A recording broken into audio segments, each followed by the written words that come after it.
देखो भी आज का जो हमारा टॉपिक है वो है about Arrhenius theory of ionization. इसको दूसरा जो नाम दिया जाता है वो है थ्योरी ऑफ इलेक्ट्रोलिटिक डिसोसिएशन। इसका दूसरा नाम है जो वो है थ्योरी ऑफ इलेक्ट्रोलिटिक डिसोसिएशन। तो अब हम इलेक्ट्रोकेमिस्ट्री के अंदर कुछ थ्योरीज और लॉज पढ़ेंगे जो इलेक्ट्रोलाइट्स के बिहेवियर को क्या करेंगे, एक्सप्लेन करेंगे। तो आज हम शुरू कर रहे हैं फर्स्ट थ्योरी से जो है आर्हीनियस थ्योरी ऑफ आयनाइजेशन, या इसको हम बोलते हैं इलेक्ट्रोलिटिक डिसोसिएशन थ्योरी। सबसे पहले जो आर्हीनियस ने क्या किया कि जो डिफरेंट एक्वस सॉल्यूशंस थे उन सॉल्यूशंस की कंडक्टेंस को मेजर किया। एक्वा सॉल्यूशन मींस ऐसे सॉल्यूशन जिनमें सॉल्वेंट क्या था, वाटर था, और उन सॉल्यूशंस की कंडक्टेंस को उसने ऑब्जर्व किया और उसने ऐसा डिफरेंट टाइप के इलेक्ट्रोलाइट्स के साथ किया और उन सभी डिफरेंट इलेक्ट्रोलाइट्स की कंडक्टेंस मेजरमेंट से जो रिजल्ट आए उन रिजल्ट्स को उसने एक थ्योरी की फॉर्म में पुट किया। उस थ्योरी को हम अब डिस्कस करने जा रहे हैं, आर्हीनियस थ्योरी ऑफ आयनाइजेशन।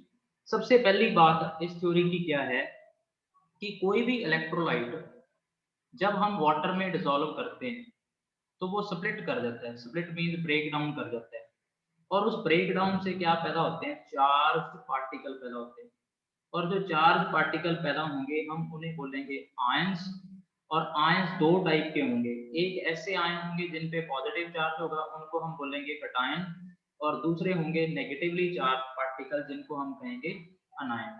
अब यहाँ पे समझने वाली बात ये है कि आर्हीनियस के अकॉर्डिंग अगर आपके पास कोई इलेक्ट्रोलाइट ए बी है तो वो जब सॉल्वेंट में डिसॉल्व होगा, यानी कि सॉल्वेंट आर्हीनियस के केस में हमेशा वाटर रहेगा। तो स्पेशली ये थ्योरी है जो आर्हीनियस की, that is for aqueous solutions.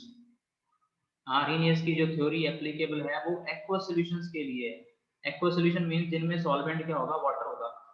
तो अगर किसी भी ए बी टाइप के इलेक्ट्रोलाइट को, फॉर एग्जांपल NaCl है, इसको हम वाटर के अंदर ऐड करेंगे तो ये स्प्लिट कर जाएगा किसके अंदर, दो आयंस के अंदर, एक A पॉजिटिव और दूसरा B नेगेटिव। तो यहाँ पे बन जाएगा Na पॉजिटिव और Cl नेगेटिव। ये था आर्हीनियस का कंसेप्ट कि जब भी किसी भी इलेक्ट्रोलाइट को हम डिसॉल्व करते हैं वाटर के अंदर तो वो स्प्लिट कर जाता है किसके अंदर, चार्ज पार्टिकल के अंदर। और उन चार्ज पार्टिकल्स को हम क्या बोलते हैं, आयंस। आयन दो टाइप के होंगे, एक पॉजिटिवली चार्ज जिनको कटायन कहा जाता है और एक नेगेटिवली चार्ज जिनको हम अनायन कहते हैं। इस प्रोसेस को हम बोलते हैं आयनाइजेशन। ये ओल्डर कंसेप्ट है, ओल्डर व्यू है, बट आपने एक बात सोचनी है, जब NaCl सॉलिड फॉर्म में होता है क्या उसमें तब आयन नहीं होते? बिल्कुल होते हैं। NaCl किससे बना हुआ है, हमने सॉलिड स्टेट में इसके बारे में पढ़ा था, Na पॉजिटिव और Cl नेगेटिव का बना होता है। तो अगर हम ये कहें कि ये NaCl आयनाइज हुआ है, आयनाइज मींस इससे आयन बने हैं, तो ये थोड़ी सी बात गलत है। अब जो मॉडर्न व्यू है, आज के टाइम जो मॉडर्न व्यू है, अब हम इस टर्म को, आयनाइजेशन वाली टर्म को इलेक्ट्रोलाइट्स के केस में रिप्लेस कर देते हैं किस टर्म से, डिसोसिएशन से। कहने का मतलब क्या है, NaCl के पास पॉजिटिव और नेगेटिव आयन ऑलरेडी हैं। ऐसा नहीं है भी वाटर में जाने के बाद उससे आयन बन रहे हैं। सिर्फ क्या हो रहा है, आपके इलेक्ट्रोलाइट के पास आयन पहले से हैं। ठीक है, यहाँ पे डिफरेंस देखो, यहाँ पे आयन शो नहीं कर रही हूँ, तो ऊपर वाली जो प्रोसेस है वो आयनाइजेशन की है। बट सॉलिड स्टेट में भी इलेक्ट्रोलाइट्स के पास क्या होते हैं, आयंस होते हैं। सिर्फ होता क्या है, अभी वाटर में डिसॉल्व करने के बाद वो आयंस एक दूसरे से सेपरेट हो जाते हैं। क्या हो रहा है, सेपरेशन ऑफ आयन हो रहा है। तो सेपरेशन ऑफ आयन के लिए आज के टाइम हम जो टर्म यूज करते हैं उसे हम बोलते हैं डिसोसिएशन। ठीक है, मॉडर्न व्यू क्या है इस थ्योरी की, ये थ्योरी मानता था कि इलेक्ट्रोलाइट क्या करता है, आयंस में ब्रेक डाउन हो जाता है।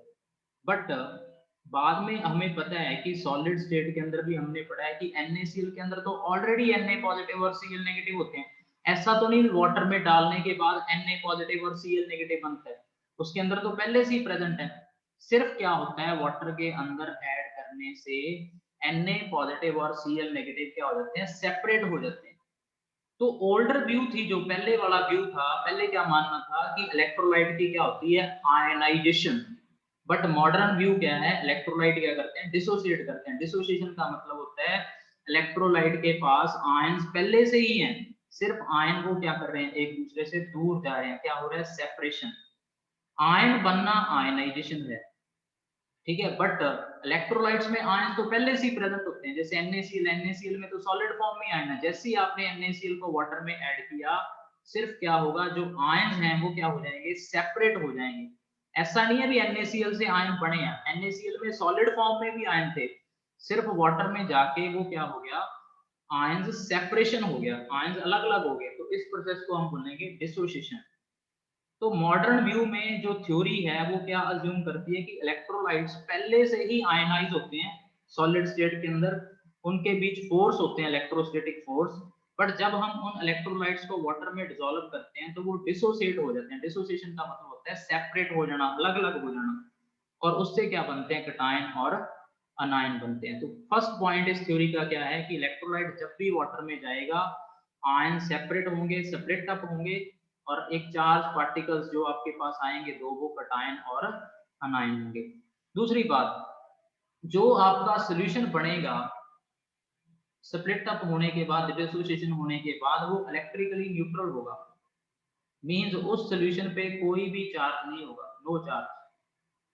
क्यों कोई चार्ज नहीं होगा, क्योंकि जितना चार्ज कैटायन कैरी करेंगे उतना ही चार्ज कौन कैरी कर रहा है, अनायन कर रहा है। तो NaCl के डिसोसिएट होने के बाद जितना चार्ज Na पॉजिटिव कैरी करेंगे उतना ही चार्ज कौन कैरी कर रहे होंगे, Cl नेगेटिव। तो total amount of positive charge is equal to total amount of negative charge in electrolyte solution. It means आपका सॉल्यूशन क्या होगा, इलेक्ट्रिकली न्यूट्रल होगा, उस पे कोई चार्ज नहीं होगा। तो सेकंड पॉइंट इस थ्योरी का क्या है कि charge carried by cations is equal to charge carried by anion in a electrolytic solution. तो सॉल्यूशन के अंदर दोनों चार्ज, पॉजिटिव और नेगेटिव चार्ज, इक्वल अमाउंट के होते हैं, मतलब नेट क्या होता है, चार्ज जीरो होता है। तो इस वजह से हम कह सकते हैं कि इलेक्ट्रोलाइट का जो सॉल्यूशन होगा, एक्वस सॉल्यूशन, वो इलेक्ट्रिकली क्या होगा, न्यूट्रल होगा। This is the second point of the theory. Third point, जब आपके पास आयंस की फॉर्मेशन होगी, ठीक है, तो अगर हम उस इलेक्ट्रोलाइटिक सॉल्यूशन पे, यहाँ पे आपके पास इलेक्ट्रोलाइटिक सॉल्यूशन फिल है, इलेक्ट्रोलाइटिक सॉल्यूशन है, इसके अंदर आपको पता है भी दो टाइप के आयन सेपरेट हो गए, एक पॉजिटिव और दूसरे नेगेटिव, ठीक है। इस तरीके की आपके पास क्वेश्चन है। अगर हम इस इलेक्ट्रोलाइटिक सॉल्यूशन पे क्या अप्लाई करते हैं, पोटेंशियल डिफरेंस अप्लाई करते हैं। एक्सटर्नली हम पोटेंशियल डिफरेंस अप्लाई करते हैं तो क्या होगा, पॉजिटिव आयंस नेगेटिव एंड की तरफ मूव करेंगे और नेगेटिव आयंस पॉजिटिव एंड की तरफ मूव करेंगे, ठीक है। पॉजिटिव एंड को हम बोलते हैं एनोड और नेगेटिव एंड को हम बोलते हैं कैथोड। तो एनोड की तरफ मूव करने वाला नेगेटिव चार्ज का स्पीशीज होता है, इसीलिए नेगेटिव चार्ज के स्पीशीज का नाम होता है अनायन। इसीलिए हम इसे अनायन बोलते हैं, क्योंकि ये एनोड की तरफ चलता है। और पॉजिटिव चार्ज का स्पीशीज चलते हैं कैथोड की तरफ, क्योंकि कैथोड नेगेटिव चार्ज होता है। इसीलिए हम पॉजिटिव चार्ज के स्पीशीज को बोलते हैं कैटायन। कैथोड की तरफ चलने वाला कैटायन, एनोड की तरफ चलने वाला अनायन। तो जब चार्ज पार्टिकल्स जो हैं इलेक्ट्रोलाइटिक सॉल्यूशन के, उस पे हम क्या अप्लाई कर देते हैं, पोटेंशियल डिफरेंस अप्लाई कर देते हैं। तो ये चार्ज पार्टिकल क्या करते हैं, मूव करते हैं थ्रू दी सॉल्यूशन, और किस तरफ मूव करते हैं, अपोजिट इलेक्ट्रोड्स की तरफ, ठीक है। एनोड की तरफ कौन मूव करेंगे, नेगेटिव चार्ज के पार्टिकल, और कैथोड की तरफ कौन मूव करेंगे, पॉजिटिव चार्ज के पार्टिकल।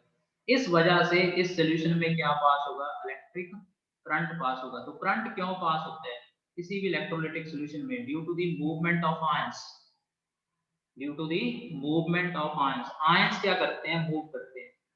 तो चार्ज पार्टिकल्स की जब अपोजिट इलेक्ट्रोड्स की तरफ मूवमेंट होती है तो उससे इलेक्ट्रिक करंट क्या होता है, पास होता है।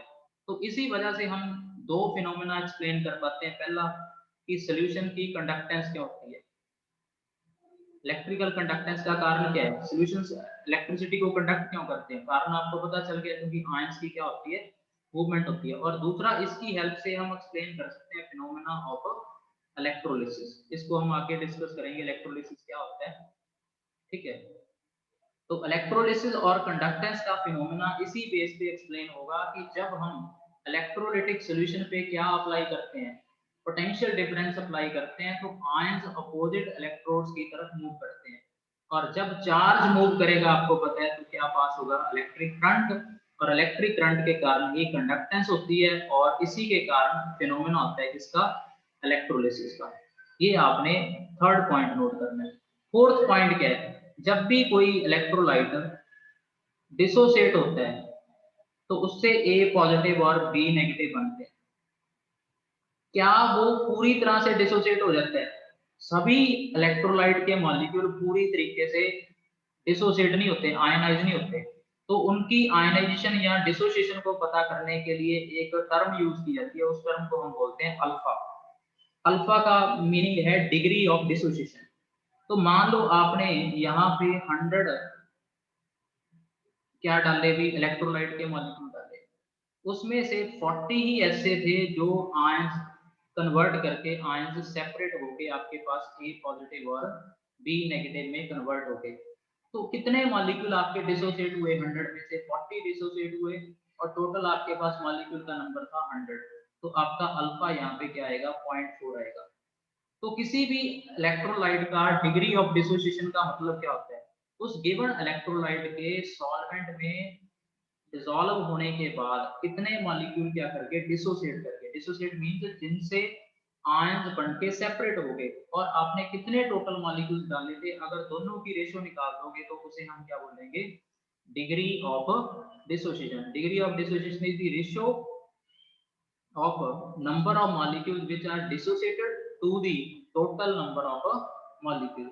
सभी के सभी डिसोसिएट नहीं करते गिवन कंसंट्रेशन पे, ठीक है। तो उसकी रेशियो बताने के लिए कितने डिसोसिएट किए हम कौन सी टर्म यूज करते हैं, अल्फा यूज करते हैं। अल्फा को हम बोलते हैं डिग्री ऑफ डिसोसिएशन। जितना अल्फा ज्यादा होगा, जैसे जैसे अल्फा बढ़ता जाएगा, वैसे वैसे नंबर ऑफ आयन सॉल्यूशन में बढ़ते जाएंगे। ये चीज आपने नोट करनी है। जैसे जैसे अल्फा बढ़ेगा, नंबर ऑफ आयन सॉल्यूशन में क्या करते जाएंगे, इंक्रीज करते जाएंगे। डिग्री ऑफ डिसोसिएशन बढ़ने से नंबर ऑफ आयन सॉल्यूशन में क्या करेगा, इंक्रीज करेगा। नेक्स्ट पॉइंट जो आर्हेनियस थ्योरी का क्या है भी, जब AB टाइप का इलेक्ट्रोलाइट डिसोसिएट होगा तो उससे A पॉजिटिव और B नेगेटिव आयंस बनेंगे, आयन सेपरेट हो जाएंगे यहाँ पे, ठीक है। जो आयन फॉर्म हो रहे हैं ना, वो दोबारा क्या कर जाएंगे, जुड़ जाएंगे, ठीक है। दोबारा क्या कर जाएंगे, वो जुड़ जाएंगे। इसको हम बोलेंगे फिनोमेना ऑफ रीयूनाइट, दोबारा जुड़ जाना, दोबारा ए बी बन जाना, ठीक है। तो दो बातें चल रही हैं यहाँ पे, एक तो ए बी क्या कर रहा है, टूट रहा है, जिसमें ए पॉजिटिव और बी नेगेटिव में क्या बढ़ रहे हैं, आयंस बढ़ रहे हैं। एक तरफ आयंस हैं आपके पास, और उनमें से आयंस कुछ क्या कर रहे हैं, कंबाइन करके दोबारा ए बी के क्या बना रहे हैं, मॉलिक्यूल्स बना रहे हैं। ये मॉलिक्यूल्स कौन से हैं, जो अनडिसोसिएटेड है, ठीक है। तो किसी भी इलेक्ट्रोलाइट में क्या होता है, जो सॉल्यूशन के अंदर आयंस बनते हैं ना, वो लगातार कॉन्स्टेंटली रीयूनाइट करके अनडिसोसिएटेड मॉलिक्यूल बनाते रहते हैं। तो एक तरफ आपके पास अनडिसोसिएटेड मॉलिक्यूल होते हैं और दूसरी तरफ क्या होते हैं, आयंस, और इन दोनों के बीच क्या एग्जिस्ट करता है, इक्विलिब्रियम एग्जिस्ट करता है। इक्विलिब्रियम क्या होता है, ऐसी अवस्था जिसमें फॉरवर्ड और बैकवर्ड प्रोसेस का जो रेट है वो क्या हो, बराबर हो। कहने का मतलब जितने रेट पे ए बी से ए पॉजिटिव और बी नेगेटिव सेपरेट हो रहे हैं, उतने रेट पे ही ए पॉजिटिव और बी नेगेटिव कंबाइन करके क्या बना रहे हैं, ए बी बना रहे हैं। तो यहाँ पे जो डिसोसिएशन हो रही है और जो दोबारा आयंस रीयूनाइट कर रहे हैं, उनके बीच क्या एग्जिस्ट कर रहा है, इक्विलिब्रियम एग्जिस्ट कर रहा है। और इक्विलिब्रियम को डिफाइन करने के लिए हम कौन सी टर्म यूज करते हैं, डिसोसिएशन कांस्टेंट के। डिसोसिएशन कांस्टेंट क्या होता है, concentration of A positive into concentration of B negative divide by concentration of A B concentration किसकी है? अनडिसोसिएटेड मॉलिक्यूल्स की है। और ए पॉजिटिव और बी नेगेटिव क्या है? उन आयंस की कंसेंट्रेशन है जो डिसोसिएशन होने के बाद बने हैं। तो एक तरफ आपके पास अनडिसोसिएटेड मॉलिक्यूल्स रहते हैं और दूसरी तरफ इलेक्ट्रोलाइट के डिसोसिएशन होने के बाद बनने वाले आयंस रहते हैं। इन दोनों के बीच क्या रहता है? एक इक्विलिब्रियम रहता है। और इस इक्विलिब्रियम को रिप्रेजेंट करने के लिए हम कौन सी टर्म का यूज करते हैं? डिसोसिएशन कांस्टेंट का। जिस इलेक्ट्रोलाइट का डिसोसिएशन कांस्टेंट लार्ज होगा, इसका मतलब उससे number of ions A positive और बी नेगेटिव ज्यादा बनते हैं, और उस टाइप के इलेक्ट्रोलाइट्स को हम बोलते हैं स्ट्रॉन्ग इलेक्ट्रोलाइट्स। और जिनका के बहुत स्मॉल होता है उनको हम बोलते हैं वीक इलेक्ट्रोलाइट।